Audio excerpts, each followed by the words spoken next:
اے are میں خوش آمدید۔ پاکستان سپر لیگ کے بقیہ میچز کا آغاز کب سے ہوگا، کتنے بجے میچز شروع ہوں گے، تمام تر تفصیلات آج کے زیر نظر ویڈیو میں آپ بھائیوں کو بتانے لگا ہوں۔ مگر مزید تفصیلات کی طرف بڑھنے سے پہلے اس ویڈیو کو لائک کریں اور کمنٹ سیکشن میں آپ بھائی مجھے اتنا ضرور بتا دیں پاکستان سپر لیگ میں آپ کس ٹیم کو سپورٹ کر رہے ہو اور آپ بھائیوں کو کیا لگتا ہے کہ کون سی ٹیم کامیابی حاصل کرے گی۔ اپنے بہترین ٹیم کا نام کمنٹ سیکشن میں ضرور لکھیں۔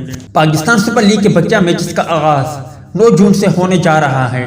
24 جون تک ابو ظبی میں کھیلے جائیں گے۔ پاکستان کرکٹ بورڈ کی جانب سے میچز کا جزوی شیڈول جاری کر دیا گیا ہے، تاہم پی سی بی کی جانب سے جاری کردہ بیان میں کہا گیا ہے کہ کوالیفائر ایلیمنیٹر 1 سمیت ایونٹ کے دوران 6 ڈبل ہیڈرز میچ کھیلے جائیں گے۔ پاکستانی وقت کے مطابق میچز رات 9 بجے شروع ہوں گے، تاہم جس دن 2 میچز کھیلے جائیں گے اس دن پہلا میچ پاکستانی وقت کے مطابق شام 6 بجے شروع ہوگا، جبکہ دوسرا میچ پاکستانی وقت کے مطابق رات 11 بجے شروع ہوگا۔ پی سی بی کا کہنا ہے کہ ٹورنامنٹ کے بقیہ میچز کا مکمل شیڈول بھی جاری کر دیا گیا ہے، جبکہ پاکستان سپر لیگ میچ کا آغاز اسلام آباد یونائٹڈ اور لاہور قلندر کے مابین میچ سے ہوگا جو 9 جون کو کھیلا جائے گا۔ اور اگر آپ بھائیوں نے اس میچ کو لائیو دیکھنا ہے تو آپ بھائی بآسانی فیس بک پر بھی دیکھ سکتے ہو، جبکہ اس کے علاوہ آپ بھائیوں کو ایک اعلیٰ قسم کی اپلیکیشن لنک ڈسکرپشن میں بھی مل جائے گی، آپ اس کی مدد سے بھی بآسانی لائیو دیکھ سکتے ہو۔